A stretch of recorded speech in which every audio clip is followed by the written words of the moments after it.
Okay, so let's start. I'm a little tired today actually, so we might have a let's see how the lecture goes, uh, but we'll see how much we can cover today. Uh,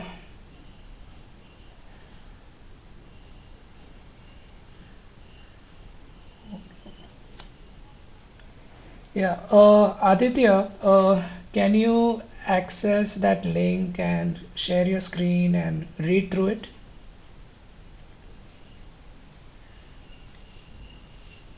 Okay, Aditya, can you please access that link and present your screen and read that page?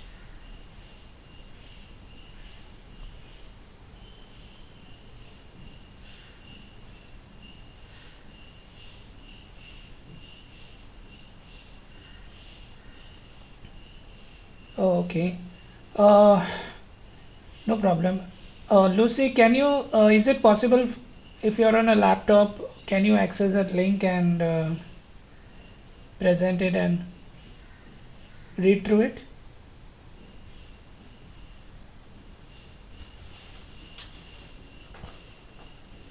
Yeah, thank you, Lucy.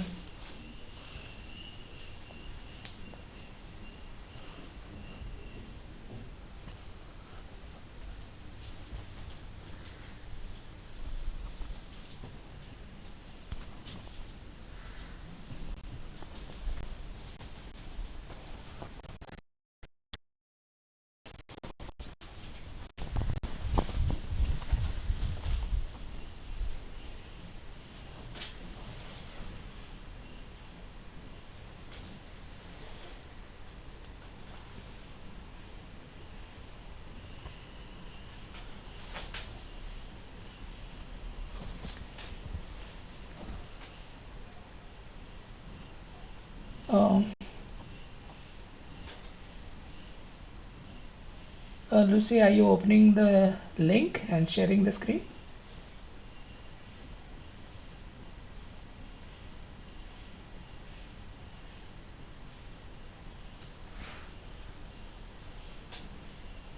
Okay.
Uh, are you opening that link, Lucy?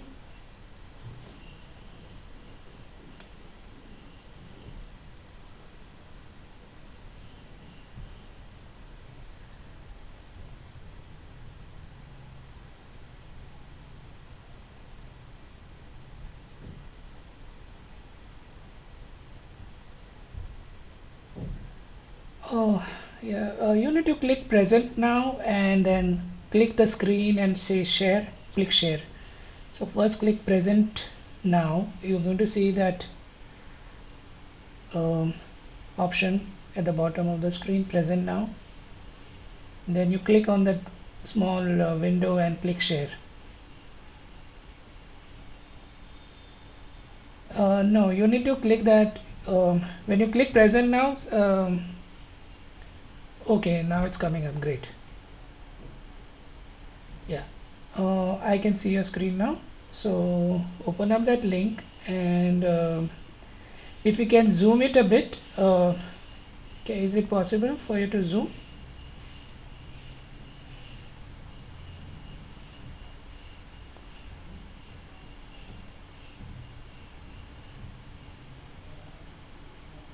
You can click that three dots on the top, you know, right top. There's a right hand side. Yeah, maybe there's a zoom option. Yeah, click on plus sign. No, there's a zoom option, right? Yeah, click the plus sign. Yeah, make it big. But okay, enough. Good. Yeah, and you can start reading.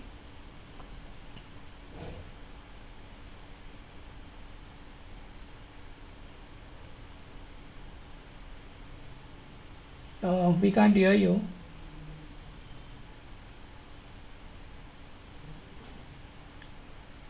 Can you check your mic, Lucy?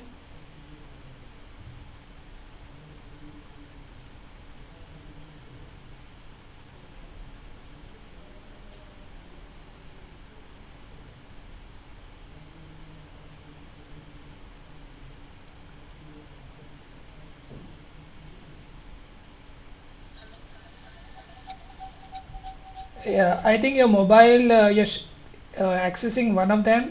Two, you have logged in using two mobile and laptop. So one of them you need to switch off because the echo noise is coming.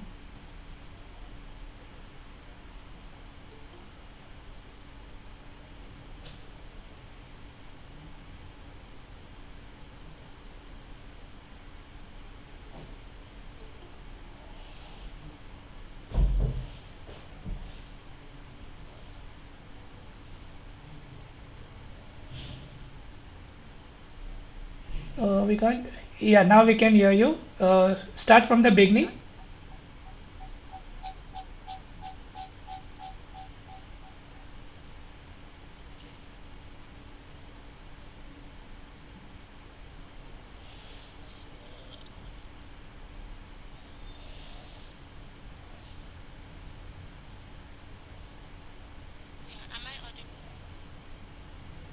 Yeah, perfect. No problem. Go ahead.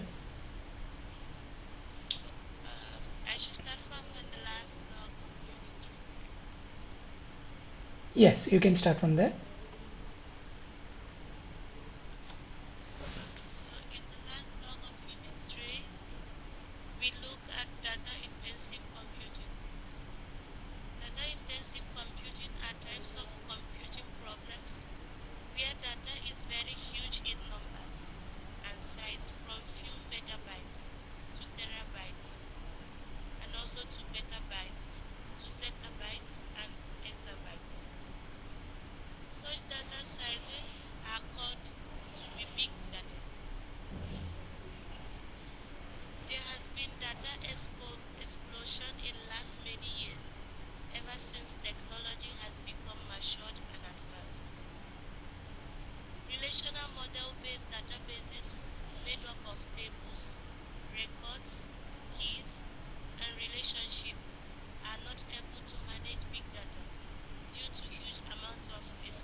is scalable algorithm.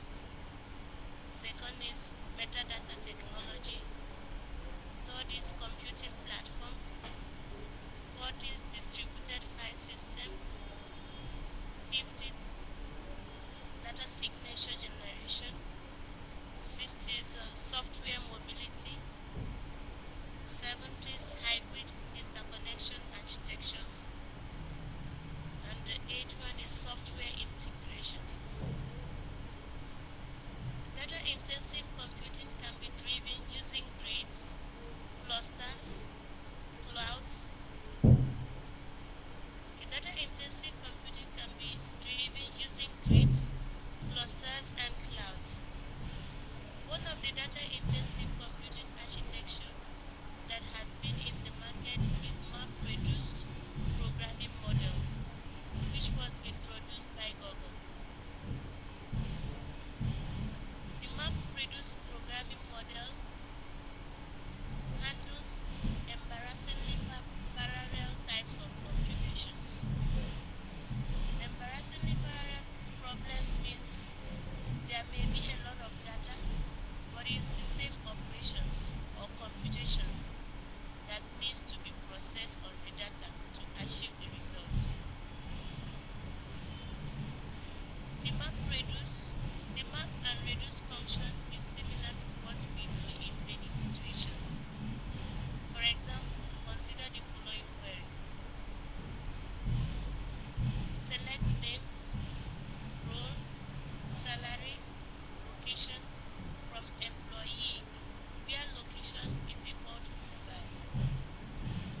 The input to map function can be to read all data with these conditions and provide the result to reduce function. Now consider the below query. Select count, that is employee, location from employee where the location is equal to Mumbai, group by location. The above query consists of two steps. Step 1 is collect and filter all data that matches the location equal to Mumbai. And step 2 is count all records from step 1. That is the group location. And in step 1 is what usually map function would do, whereas step 2 is what reduce function would do. This is embarrassingly parallel problem because it was the same computation of collect data, filter data, count data that was applied on all records. Now let's assume the total number of records are 1 petabyte, that is 100 terabytes. Even though the computations are simpler now, it will still take a lot of time to process the same. This is where the clusters, that is the group machines with similar architectures, are used for similar purpose, can be utilized. A master process distributes the task to various machines on the cluster so that it can be executed quickly. The 1 petabyte data can be split into smaller data sets of few megabytes and given to map function and reduce function. The map and reduce function will parallelly run on multiple machines belonging to a particular cluster. These machines could be termed as worker nodes or worker processes. A master node or machine collects all data extracted from multiple reduce function and return back the results.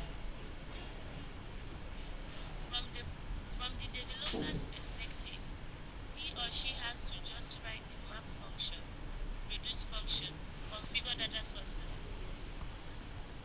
The map reduce programming model, which has its runtime,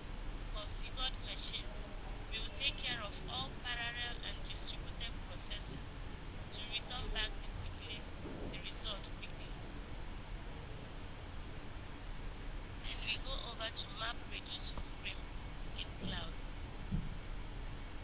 One can utilize cloud to create the infrastructure needed for data-intensive computing.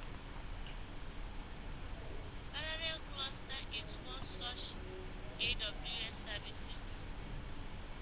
Hadoop framework is an example of map reduce framework model. AWS Cloud Provider provides Elastic Map Reduce, that is EMR, services to implement map reduce programming model quickly.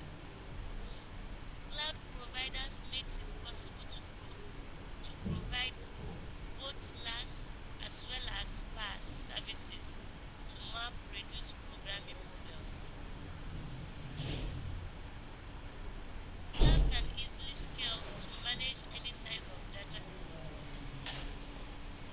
or computations. Thanks. Yeah, thank you, Lucy. You can unshare your screen and go on mute.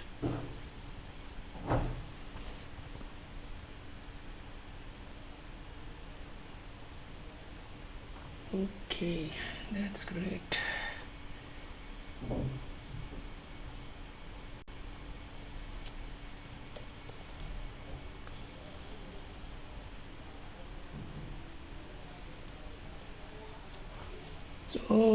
So Lucy is a student from 2017 batch, and she's come back from Africa to India to complete her studies.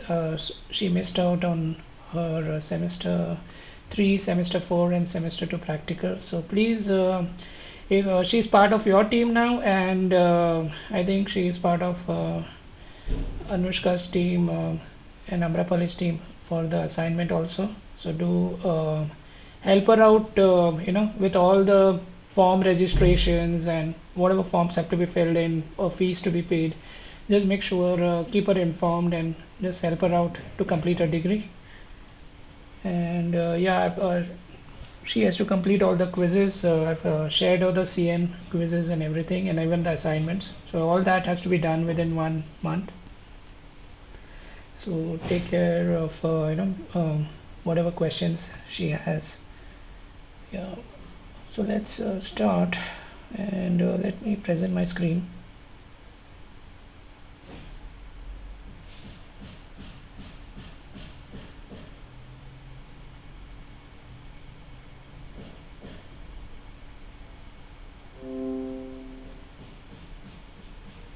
Okay. Can someone confirm if you can see my screen?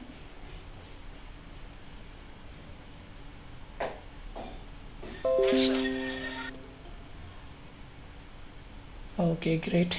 Thank you. Okay, so today we are moving into the last topic of uh, moving into the last topic of Unit 3, which is data intensive computing.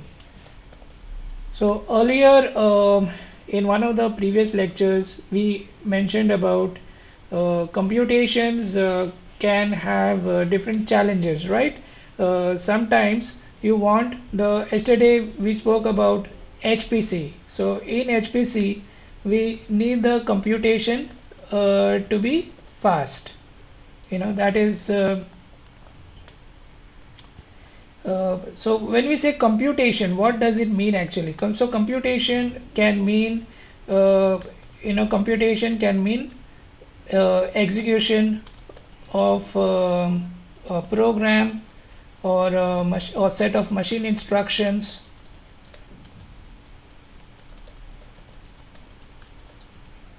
right, to get a desired output, right? Any program will have an input.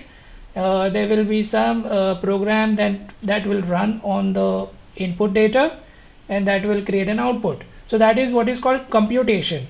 Now, how fast the computation can be done? I want the program to run in 1 second. That can be my requirement of my computation. And how can you create a faster computation? By having faster computers. And how can you have a faster computer? By having faster processors. And you can even multiply your processors by having multiple cores.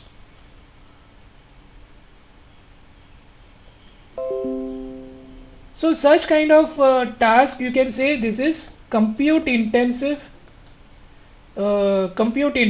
right?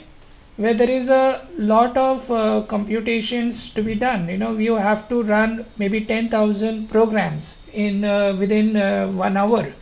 You never know what kind of computation demand the program demands. If you are controlling all the self-driving cars on the road, then you're looking at a lot of data and a lot of computations have to be done. So that is what is called compute intensive. Another type we came across was memory intensive, right? Where the memory requirements is a lot more. So here we are dependent on the processor in compute intensive, and in memory intensive we are dependent on your memory, right? Your RAM.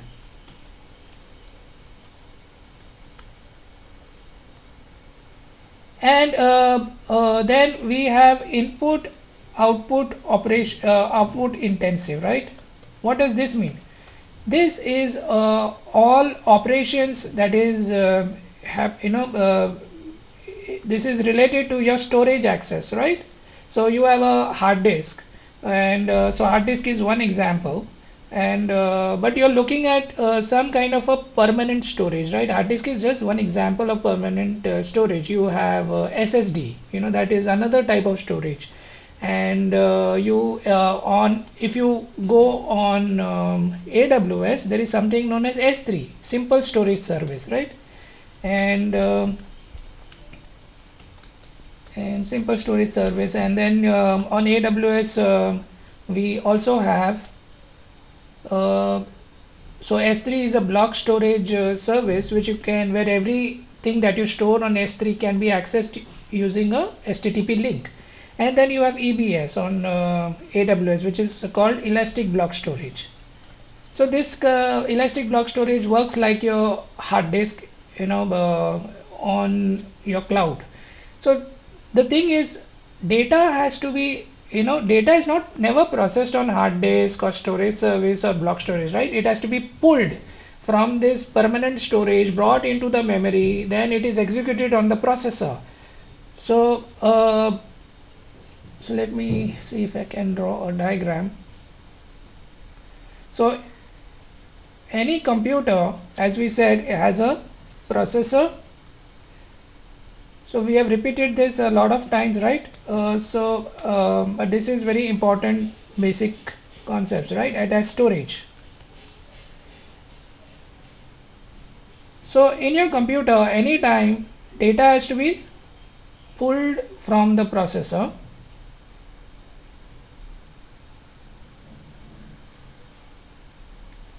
Sorry, it's not processor. It is supposed to be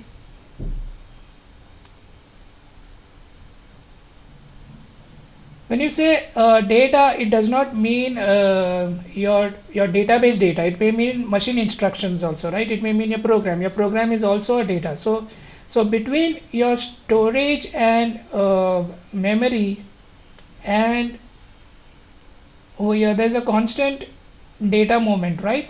And so this is where your input output operations matter.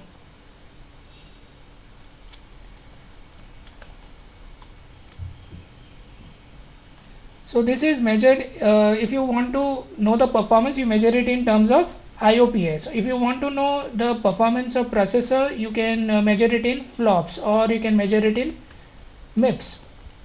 And memory performance is speed and size, right? How much memory can you have? You have 8 GB of memory, you have 10 GB of memory.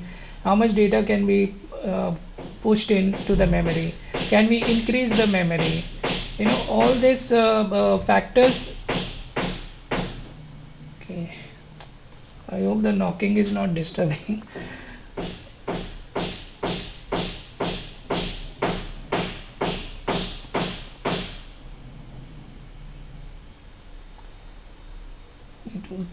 not sure if I need to tell them. Okay. Uh,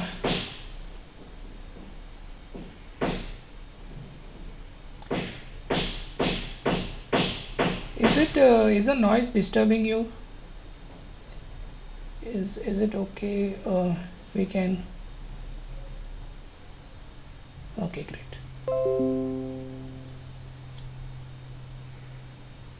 So when you have a requirement, when you are trying to decide what type of computer you want to know what is the type of problems you have and what type of performance you want. Do you want compute intensive, memory intensive, input output intensive, and there is also something known as accelerated uh, intensive. Some I don't remember the exact word, you can check it out, but the more accelerated intensive is something that where you add GPU also for processing. These days people are looking at using GPU in a much powerful way, especially for big data, right? Because GPU is based on if you look at based on multiple cores, not one core or two core, we are looking at many cores and many threads. It has got its own cache, and so it is like a system on its own. GPU is very powerful on its own. It suits big data because you can break down the data into data sets and assign it to different cores and get all the things processed very fast over here. So that's how your video images would be broken down and processed very fast. So that's why you have to know what kind of application you are working on, right? If you are working on a video application, then you definitely need something which is accelerated intensive. So, and that is where there are different types of intensity of the problem, right? So you have to know what is the intensity and type of the problem. So when you say data intensive computing, we are purely looking at data. How much data, that is the measurement of data that uh, just like you are having some, and on in the memory you're looking at speed and size, in the processor you're looking at flops and MIPS, in your between your storage you're looking at input output operations per second. In data intensive computing, you're looking at data. That is the only thing that you're looking at. So if so, you have to segregate your application. So what type is my application a data intensive application? It depends on how much data we are looking at, right? So that is why this topic is all about. So having said that, let me first save this.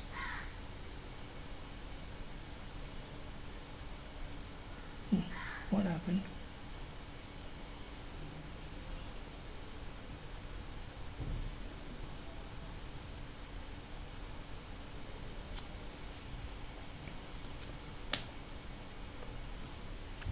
So do understand how what is compute intensive, memory intensive. When you are going to when you log into your AWS, they tend to give you a different type of computers. They'll say, oh, this is a C1 instance type, which means a C usually means compute. So anything that will be a compute intensive computer. If there's something known as starting with M, it may mean memory intensive. So you need to look out for the configurations, and that will tell you what kind of how they are achieving that intensity.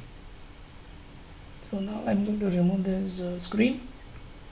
So now that we understand, so the question is, how do we process an application which is data intensive, right? What is the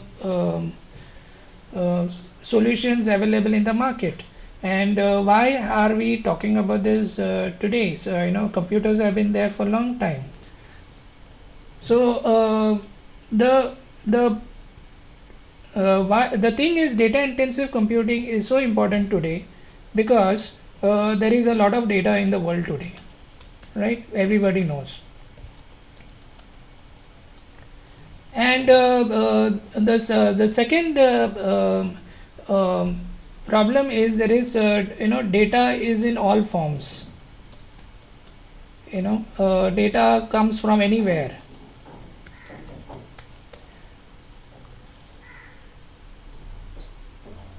So if you have done your database studies, earlier days we used to use relational database models, right? RDBMS. Anytime we are looking at data, we have to know what type of data are we talking about. Are we talking about structured data? In a structured data like relational database model, first you have to design the database. You have to define the tables, you have to define the fields, and then only after you design you can store the information. Once you store the information, only after that you can processor analyze the information. You can fire queries, query the information. You cannot, like, one step is the storing of the information cannot happen without designing. So designing takes time, right? Somebody has to manually go in or write a program or do something to design first. So there is a lot of time involved in designing. Then there's a time involved in storing, there's a time involved in processing, and finally there is a aspect called visualization, right? This is where your BI tools will come into place, where you're looking at what is the meaning of data that you do not know how to use. So there is once you visualize it, it gives some value to the data, right? Your business, you can know the trend of like which is the number one video which is getting viewed all over the world right now. In just few seconds, you know which video is popular, right, all over the world. And there's so much of videos that has been seen by all over the world. We have a 7 billion population, and even if 3.5 billion people have internet, they are looking at a lot of material at the same time. And how do you get the so somebody has to pull the data, store the data, process the data, visualize the data. Visualization is basically all your graphs, your charts. You cannot just read some data and understand something. You cannot just read some numbers and understand what it is. That numbers have to be translated into some graphical form which is meaningful for you, and then only it will make sense. And once you look at visualization, then you can add value to it by either predicting on your own or using machine learning tools or AI tools. ML is nothing but your automation of getting the value out of your data, right? So you apply all algorithms and see, okay, what is the trend, and see what does it mean. So this is all that has to be done. So there is a problem when we use the problem with RDBMS is the data, first of all of this, you cannot like, it has to be done in a sequence, right? If you want to add a new field, you have to go back and design. That means the database has to stop, and then you have to add the new field or add a new table or add a new database, and then the storing option happens. And this kind of time is not available in today's world, because the rate at which data is getting generated is very, very fast. So 90% of the data that is generated in the world was generated in last 4 years alone. So suddenly we are in a very different generation. We are in a generation where there is a data boom. In the last 4 years itself, we have created 90% of the data. So that is one problem. We are looking at a very huge amount of data. And second problem is 90% of the data that is generated is not structured. Means you cannot store it in your like, you cannot know what field you have to add. You will have to, data is generated, but it is some new data that was generated, it has some new meaning, and you do not have a place to put in RDBMS because you have to go back to designing. So if so RDBMS, if 90% of the data is not structured, which means RDBMS is just managing 10% of the data, which is structured data. And this is leading to the problem. The type of data is different, the amount of data is huge. The data is coming from not only computers now, right? You can wear a watch, and your watch can be, can give your data about your health. It can give your data about your, is like a small computer, right?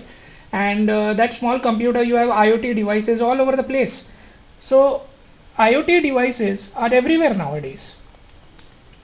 Internet of Things, okay? So these are like sensors that are placed uh, in every device. So this is not something big to put a sensor there and read the temperature, to put a sensor there and know your heart rate. Everywhere, nothing works without sensors these days. In the cars there's sensors, the TV there's sensors, there's a fridge there's sensors, and you have a voice sensor also. They can Alexa is like your voice sensor. It can recognize your command and do something for you. So we are in the midst of IoT devices, and this IoT devices is creating 90% of the data. And how to make the meaning of the data? Data can come from anybody in the world in any format, and we do not know how data is generated, and how this different, what are the different sources that can come from in the future also. So this is a challenge which is called a big data challenge. So, I'm going to talk. I'm talking a little bit about big data now because you all have not. Most of you said you have not done it, but in big data, you are looking at 7 V's. You're looking at velocity. Velocity means how fast the data is coming in, and then you are looking at volume, right? So volume, and then you have veracity. Even I am trying to remember now. You have definitely visualization, and you have value.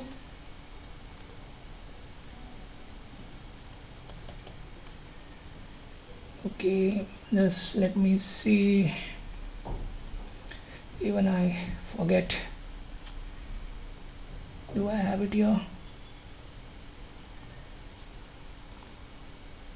What did I use? Miss variety.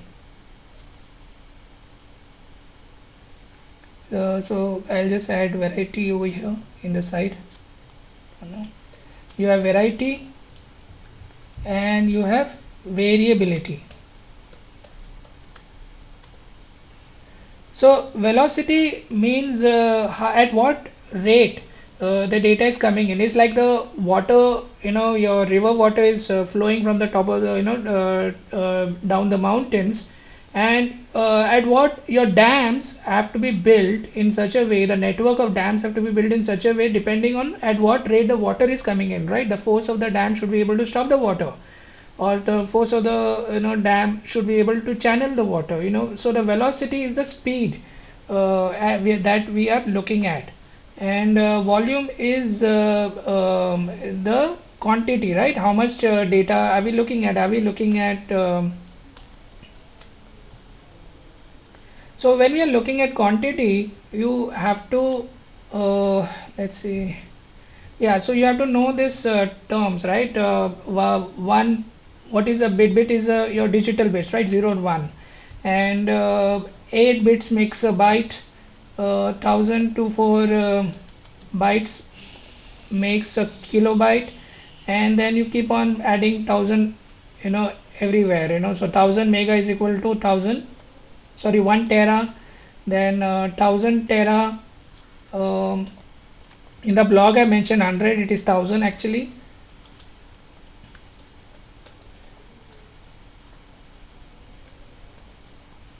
So it keeps on going this way, right?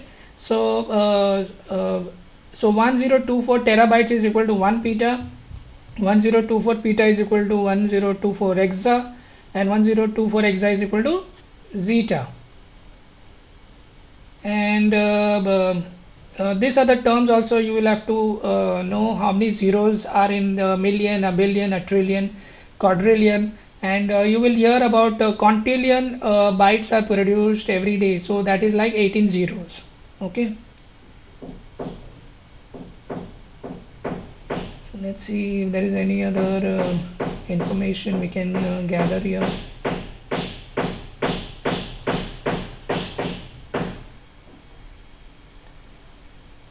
Yeah, so basically volume of the data is basically how much data is generated, right? So we mentioned that 2.5 quintillion bytes of data each day, or we can say 1.7 megabytes per second per person in the world. So we have a population of 7 billion. Okay, 7 billion people are on this earth. Let's say 50% have internet, so we are looking at least 3 billion people having internet access, and each person is on the average is generating 1.7 megabyte of data each second. So you definitely, we are looking at a very huge data explosion. Your veracity is basically the accuracy of data. So let's say somebody says they're sending a full name, right? But in the full name, we know we require a first name, your last name, let's say your middle name. Some names do not have the last name, maybe some cultures may not have the last name. So how do you is the data accurate? That is what we are looking at. Because if you're processing the data, before you process the data, you have to make sure the data is accurate. And the variety of data is basically, is it a structured data or is it a semi-structured data, or is it a unstructured data? So your structured data is your RDBMS, your relational database models are an example of structured data. It is very structured and it will work in a very specific way. You cannot you cannot experiment too much of it, but people use RDBMS also. It does not mean RDBMS is useless. RDBMS, one of the key feature of RDBMS is asset property, right? It can carry out transactions. If there is a banking operation that is happening, you want to make sure it is well defined. There is a proper structured data coming in, and it is a proper transaction. They cannot, you cannot have a debit and you cannot and have a credit, right? If something becomes a credit in your accounts, something else has to become a debit. So that is both, has to be both part of the same transaction. So asset properties make sure that the data is structured and it is managed in a proper way. Semi-structured data is where your some fields may be missing. Instead of getting the full in your full name, you'll just get the first name. So semi-structured data is may not be generated by your normal computers. It may be generated mostly through your IoT devices, right? Your IoT devices, you have all types of sensors that are created that are there in the world today, and the new sensors will come up in the market today. So we are going to be in the midst of sensors and drones with sensors, everything with sensors, and that sensors is communicating with a very distributed cloud infrastructures or whatever your computers. So data is going to, we cannot then send like data, very big files over the internet, right? We have to break it down. So JSON is is a most common semi-structured data where you can define, you don't have to design, right? In your unstructured database, if it is an unstructured data, you don't have to design, you don't have to you may have to, you can directly go and store, but it does not necessarily have to be structured. You can store name, and second time you can just store first name and last name, and you can store it in whatever format you want, but you are given a way way to create a format. So JSON is one type of data format where you can store data, but it does not tell you or force you to control you by saying, okay, this data can come in, this data cannot come in. No, it will store the data. Whatever data you will give, you give it in its format, and it will store it. And once it is stored, you can process it, visualize it, and produce value out of it. So what is the biggest advantage of semi-structured data? You can create semi-structured data at any time by IoT sensors. If IoT sensor tomorrow I create an application to manage diabetes, for example, a blood check, and the application on the other side does not know my data. So I am still be able to create the data, give it to them, and then they can process it, or what you can come up with solutions to process such kind of information. So managing, processing, storing, analyzing, visualizing, producing a value out of unstructured data is also a part of big data process. How do you manage and process and visualize and produce value out of a unstructured data, sorry, your semi-structured data. Yeah, when you say unstructured data, it means like your video files, right? Video files, there is data inside that, right? All your frames of your video is stored in that. That is it is nothing but a set of frames inside your video. But can you read that video file? That will, it's a binary data, right? So how do you read such a file? In that case, how do you manage an unstructured data? So in unstructured data, we are very heavily dependent on metadata.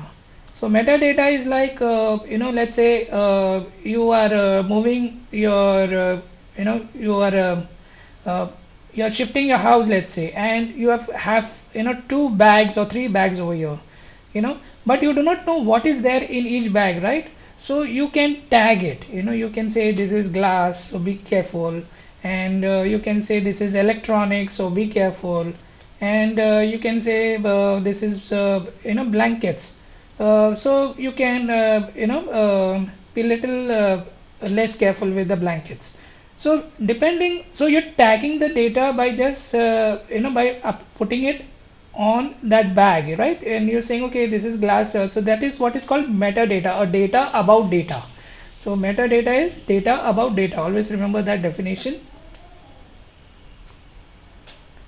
right? So unstructured data, you manage it using metadata. Once you have a metadata, then you can store the information, process the information. You can say, oh, you want this type of video, so you go, you look at the metadata, right? You query the metadata.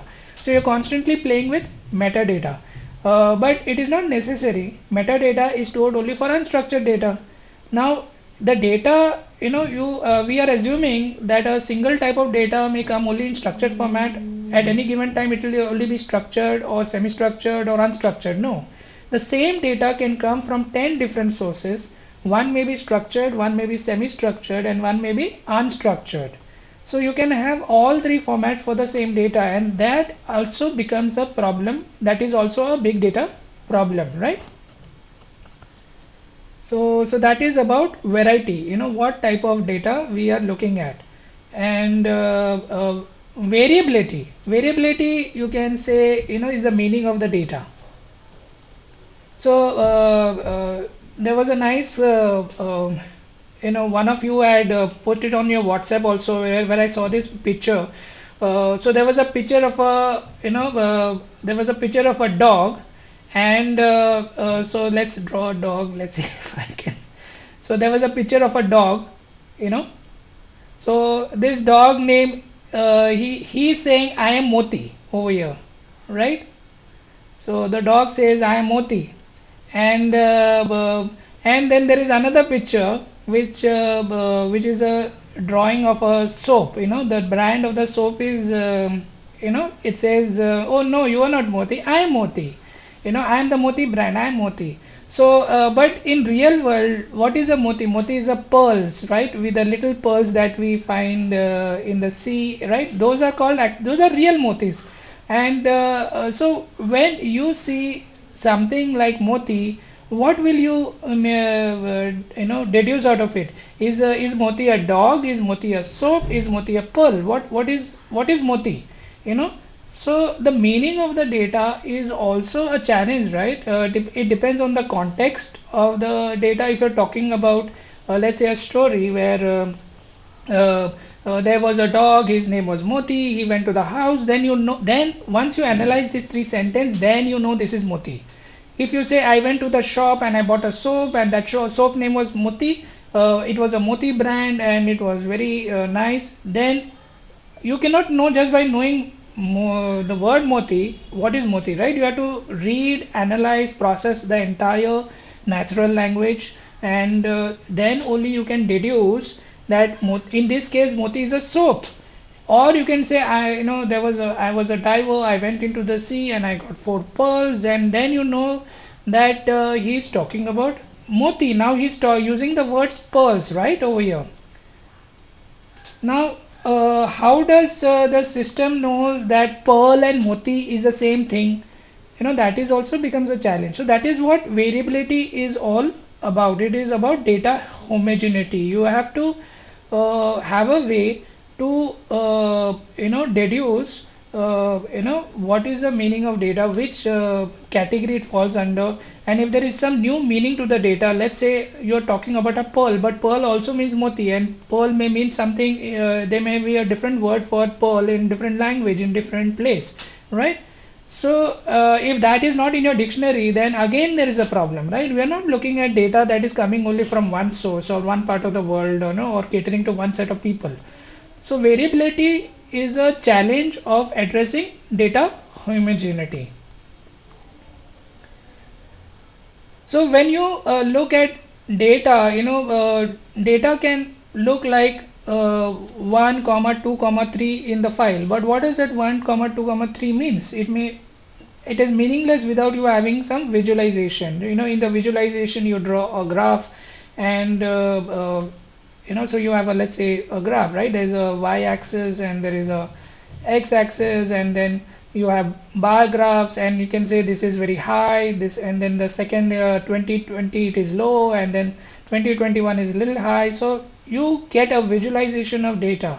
So visualization is another part of the step. Otherwise there's no point of, you have 90% of the data which is useful, but if you do not know how to use it, it is useless. So, and data is very useful in today's date, right? You can know in election who's going to win depending on data. Data is like the new treasure. That whoever has data has information. Who has information is can make decisions. Whoever makes decisions can win, right? So data is ultimately it boils down to the value that you get out of any data. So that was all about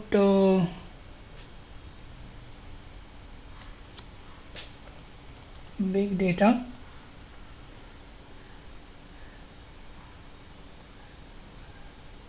So when you are looking at a data intensive computing solution, you are looking at a lot of data that is trying to address the 7 V's, right? And that is something which we need to address and produce value out of it. Let's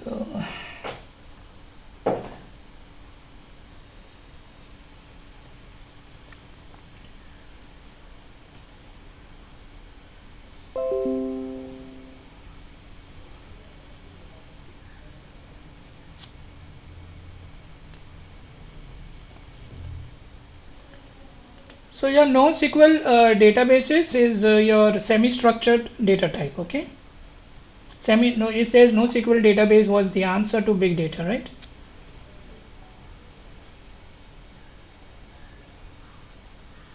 So just like there are 7 V's in a big data. Any data intensive application will have these 8 things. It has to address these 8 things. One is your scalable algorithm. So algorithm is nothing but your logic, your program. So let's say, so scalable means to grow, right? To grow, or if you want to, today the data is coming at a velocity of 1 megabyte, okay, per second. Tomorrow your data velocity has increased, the volume has increased, the variety, the variety will still remain the same as of now, but maybe the variability has changed. Out of that 7 V's, any factor can change, right? How can you grow your data? But mainly we are looking at managing these V's, your volumes, and uh, your velocity in this. So if you have a very ultimately, see, data has to be stored in some storage, right? So what is the storage solution are you going to available? What are available? If I have a computer and I'll say, oh, I just need 5 terabyte of hard disk, and that is good enough for me. But and you will think that 5 terabyte is good enough for you today, but after 3 years you will suddenly feel even 5 terabyte is less, and there is no end to it.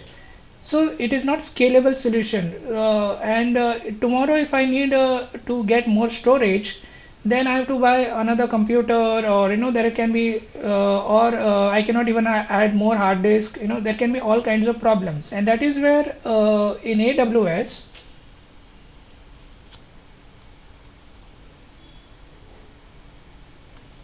so scalable algorithm, right? So the word scalable means what is the program that can be used to grow, right? What is your logic? Can you so your program can be, if there is more data, assign more storage. If data is more, increase storage size. It depends on how you have configured your machine, right? On the cloud, it is very easy with a few options to tell that this on this machine I have 4 core processors, and I have a certain size of elastic block storage, or a certain S3 storage. All these options are there, right? On your AWS EBS is there, elastic block storage. S3 is there, which is your simple storage service. You have your EFS, elastic file system, right? So your elastic file system is nothing but looking, which is when you say file system, it is always directories and files and folders, whatever we see on our computers. That is your file system. And the moment you say elastic, it means I can grow, I can shrink as per your needs. Elastic is flexibility. So, and cloud provides you that flexibility. Every storage will have its own advantages and disadvantages, and S3 has a very big advantage. You can access, you can store, and then you can access it using a simple URL. So for S3, everything is an object. Your data is an object, your file is an object, everything is an object. It is an object storage technology. It stores an object, and you can access it using a URL. And if you use data analytics tools, you can apply metadata on these objects. You can query your objects. You can analyze your data, and you can pass it to your visualization tools. And you can create a whole pipeline, right? You can in the pipeline you can pass it to your ML program, and you can also in the end display it on your website.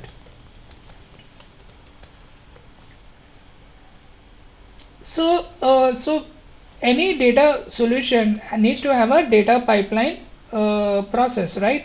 Where what is a data pipeline process? Basically, where all the data will come from, right? So you have all these sensors, placed all over, all on all the cars. You are you are renting cars, let's say, and you on all your cars you have sensors like Uber, right? Uber is constantly managing, so it has to pull the data from all the cars, and then it has to be stored somewhere, and then you have to put a metadata tag on that, then you have to query it, then you have to go through that. So that process itself is called data pipelining, and that is where this is one of the design process of your data. How does your data pipeline process works?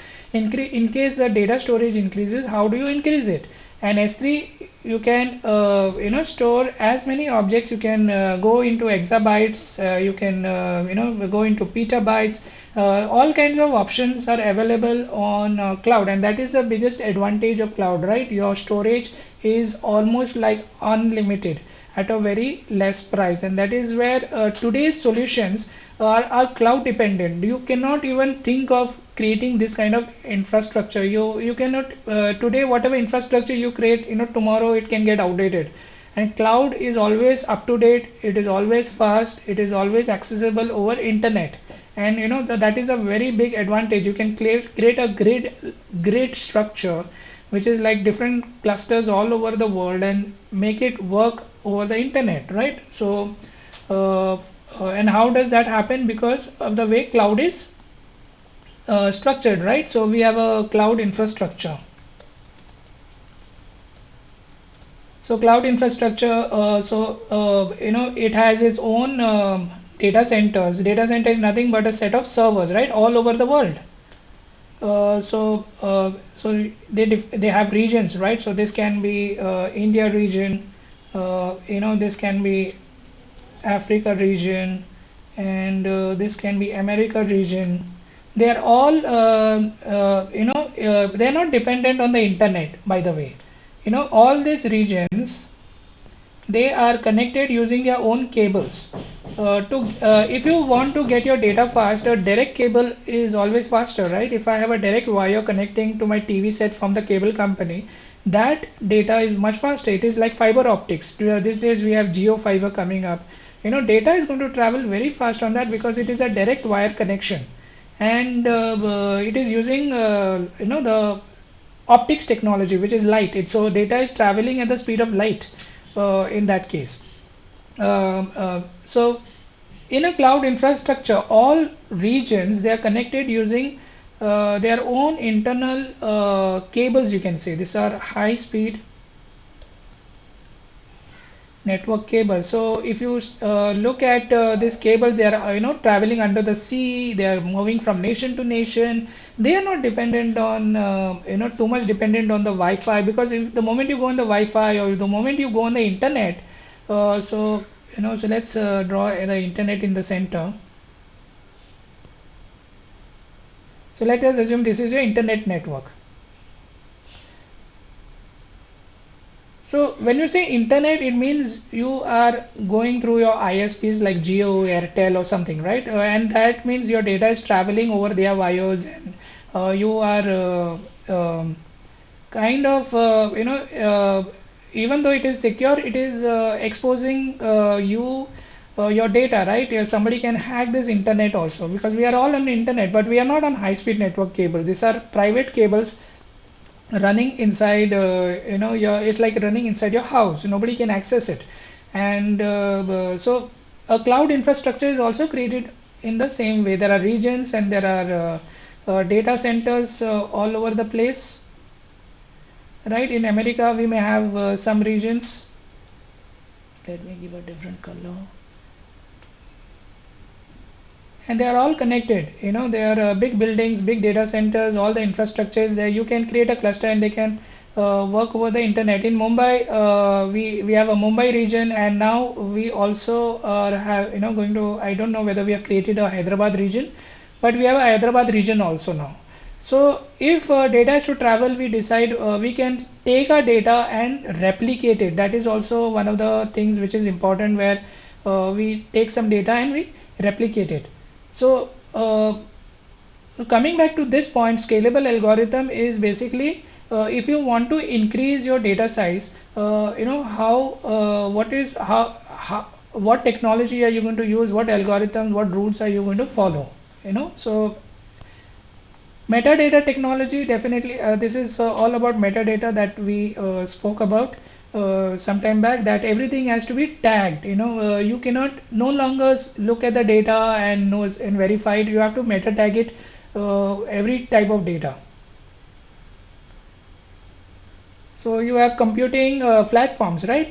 Platforms which is going to ultimately data has to be processed. So you require your computers that can process your data. You're counting the data, or you're applying some mathematical formula on that, and then you have distributed file system, right? So everything, your data is no longer in the form of RDBMS. It is coming in files, and you cannot have one big file. You cannot say I have 1 petabyte of data and this is one file and I'm uploading. No, you cannot have that big file. You have to split that 1 petabyte into small data splits.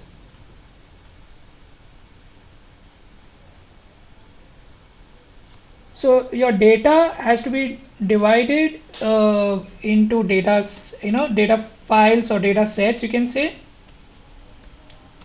which has to be converted into splits. Splits are small, data. You can say a subset of data which is for size 10 megabyte to maximum 64 megabytes.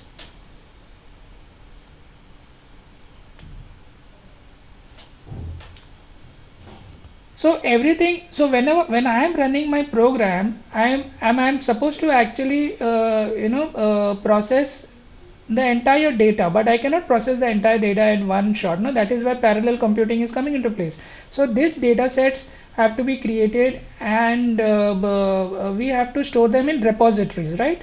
So this goes in a repository.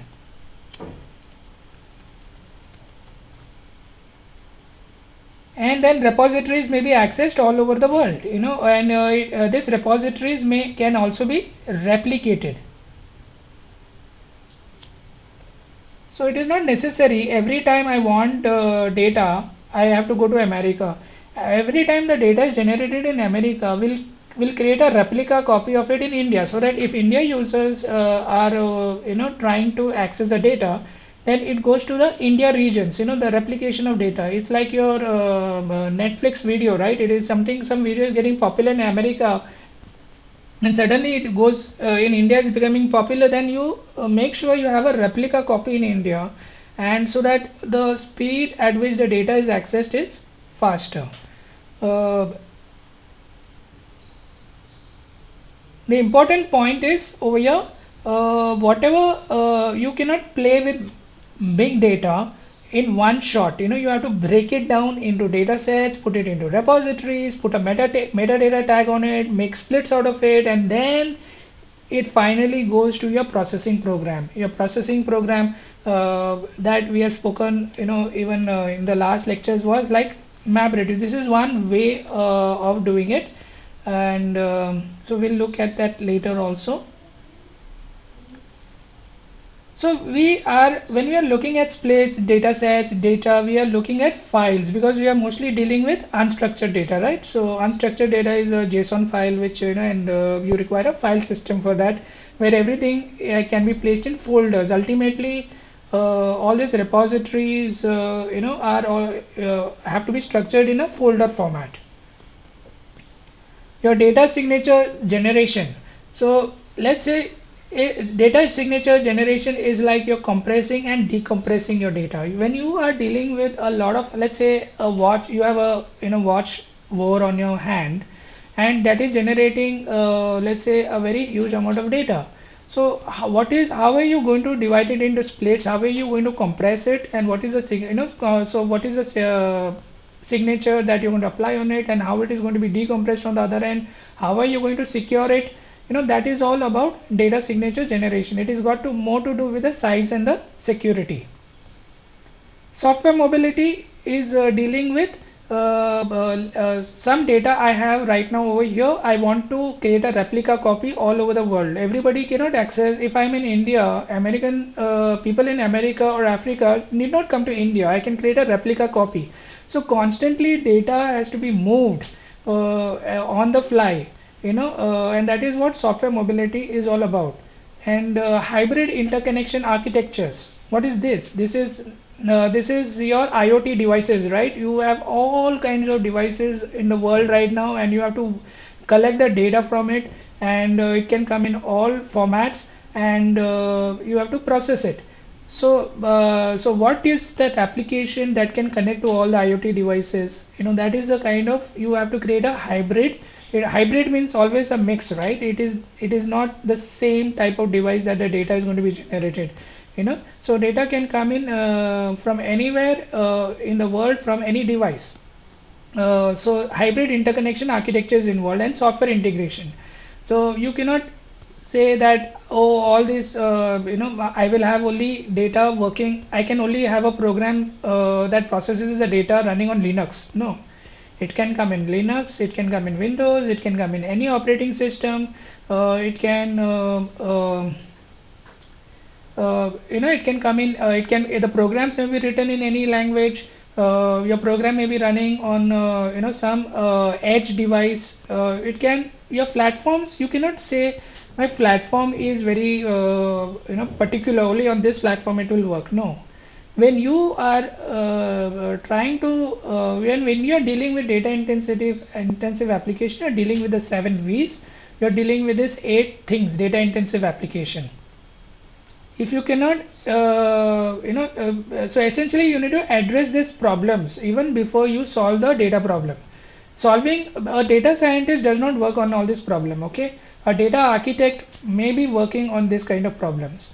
A data scientist is their role starts from the point where processing starts. They don't deal with designing, storage, collection, no metadata tagging. No, they are involved with analyzing, visualization, and creating value out of it. Those are the steps which your data scientist may be involved in. Okay, so having said that,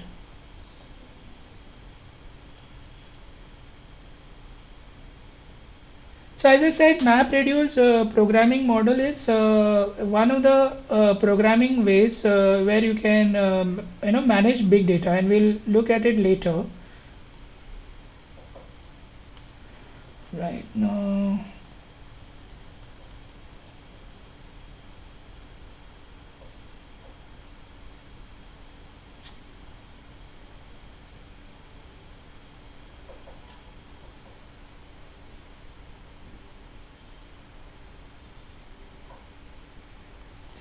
so we spoke about data set, repository, metadata. So do go through the presentation in case if you want to know the accurate definition. So examples where data is intensive is astronomy, right? Astronomy, bioinformatics, earthquake simulator.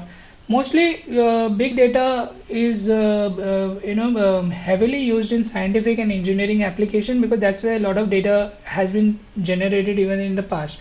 But today the data, a lot of data is even generated on your internet, right? All your social websites are generating a lot of data. So that is where also big data comes into place.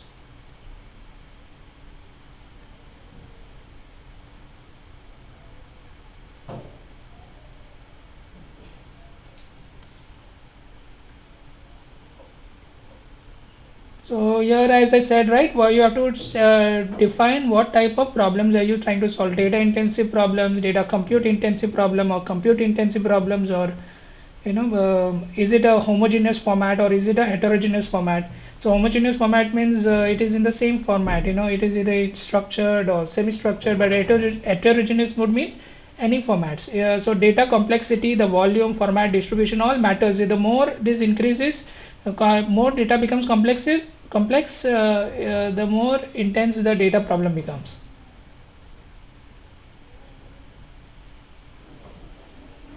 If it is very simple problems, you can go to the right hand side and solve it using compute intensive problems. You have to simply apply your ML programs and everything, and it can solve it very simply.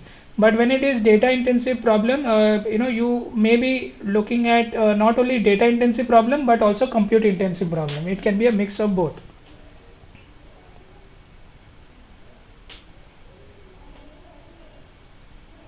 So we have gone through all these 8 things. Yeah, okay. So what is the time? 4:21. So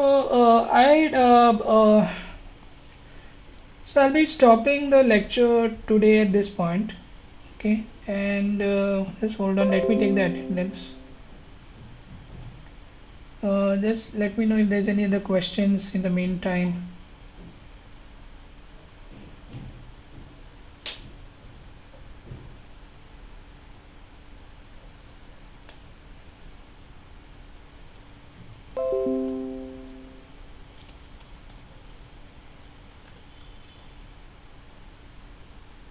Let me see this.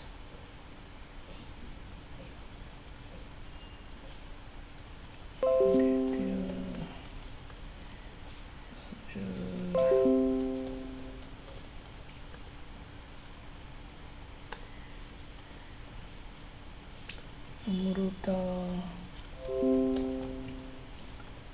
Anushka. So you have one of the assignments on big data, and so let me stop the recording for now.